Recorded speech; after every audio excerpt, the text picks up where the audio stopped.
Pojďme se podívat na další Counter-Strike zbraně, které by se mohly do hry přidat. Přátelé, máme tady opět Python CS. Koukali jsme se nedávno na jeho nový zbraně a koukali jsme se na granáty nebo utility od něj. Teď se pojďme podívat teda na další video. Finally received its nerf. And since then, it seems like you're either using one of the M4s, the op when you can afford it, or the AK-47. Now, I'm not saying we need to go back in time where the AUG and SG were the best guns in the game, but I think it's time for some new guns. Ne, prosím, hlavně nevracejte AUG a SGčkovou metu. Nejhorší meta ever, která kdy byla. Jak jsem říkal, radši bych měl normálně revolver OP na den zase zpátky.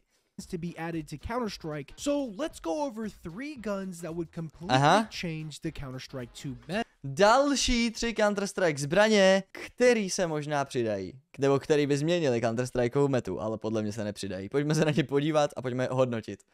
Forever. At number 3, we have the silenced Glock. Nah. On the CT side, you can either use the USP or the P2000. And on the T side, there is only one starting pistol. Yes, you can buy other pistols like the P250 and Tech. Ježíš, to vypadá strašně goofy, koukněte na to, kámo, to vypadá, jak kdybyste drželi prostě, kámo, kanální myš nějakýho potkana v ruce. A jak to fluše, to jak nervka.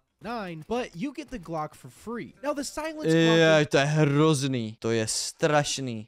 USPčko zvyše, totálně. Would be the other starting pistol that you can equip on the T side, but it would have different features from the regular Glock. I think since normálně se ty guny v CSku drží takhle, ale on tady z nějakého důvodu ten model ji drží takhle nakřivo, kámo. Koukněte na to. On ji drží ze šikma. Allowing it to have a burst mode would be a little bit broken. So instead, it should have a magazine of 25 bullets. 25 nábojů, to nemá znát žádná gana, žádná pistole, WTF. To nedává vůbec smysl.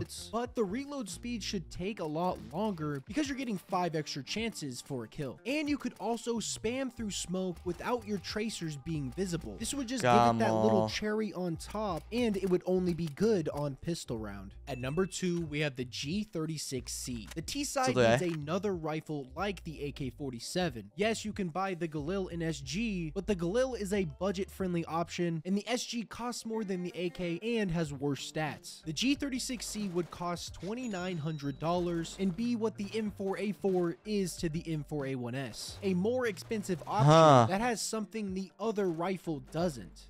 Ale tohle to nevypadá vůbec jako teroristická gana, kámo. Za prvý to vypadá jako SMGčko, ne jako main rifle. A za druhý to vypadá jako něco, co mají CTčka, ne jako něco, co mají Tčka prostě. Nevím, tohle je takový zase. Má to být jako M4A4, akorát pro teroristy.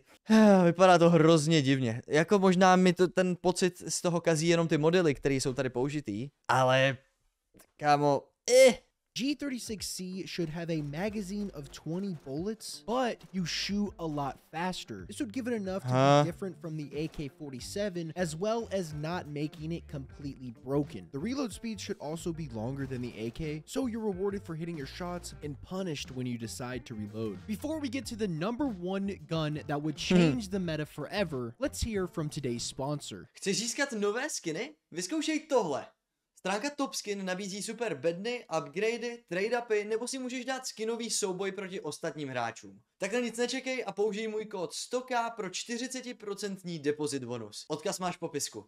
At number 1, we have the M98B. The op has been the go-to sniper for as long as anyone can remember. So I think it's time for another bolt-action sniper rifle that would fit right in. Hele, sniperka je zajímavá, ale v čem se to odliší od autosniperky, VIPa a scouty? Podle mě už máme všechny druhy odstřelovaček, který potřebujeme. Teďka, no pojď, rád si to poslechnu. To the current meta. The M98 should cost the same amount as the op, but it should have a couple different features. The first feature should be the rate of fire. Currently, the op has an RPM of 41. I think this gun should have an RPM of around 55 to 60. Now, to make it so you're not just buying this gun for its high RPM, you would have to balance this out by making the movement speed much slower than the op. Currently, when you're not scoped in with the to je bullshit. Tohle nikdy nebude fungovat v metě. Když ta zbraň bude střílet rychleji, ale abys to vykompenzoval, tak ty se nebudeš moc hejbat, nebo jakože budeš mít pomalejší movement speed, to v životě se nechytí tady tahleta gana. Absolutně ani omylem. Jako už AVPčko mělo rychlejší movement speed a zmenšilo se to a spousta lidí si stěžovalo, že to je nehratelný.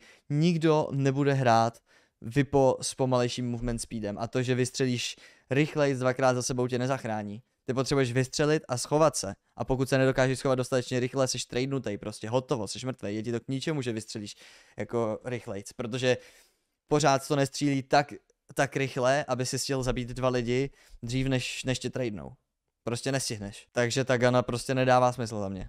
Of 200 hammer units per second. And when you're scoped in with the op, you will have a movement speed of 100 hammer units per second. The M98B should have a movement speed of 190 hammer units per second when you're not scoped in, and 90 hammer units when you are scoped in. This would give some variety to the sniping meta, and also Valve could make some serious cash off some cool M98B skins. What do you think? Let me know down below. Valve může vydělat cash i bez toho, aniž by přidávali novou gunu s novýma skinama. Jako oni můžou udělat úplně cokoliv. Oni přidají novou bednu a nepotřebují na to novou zbraň. Pokud se ti reakce líbila, hoď odběr, nezapomeň na like a vidíme se příště. Čau čau.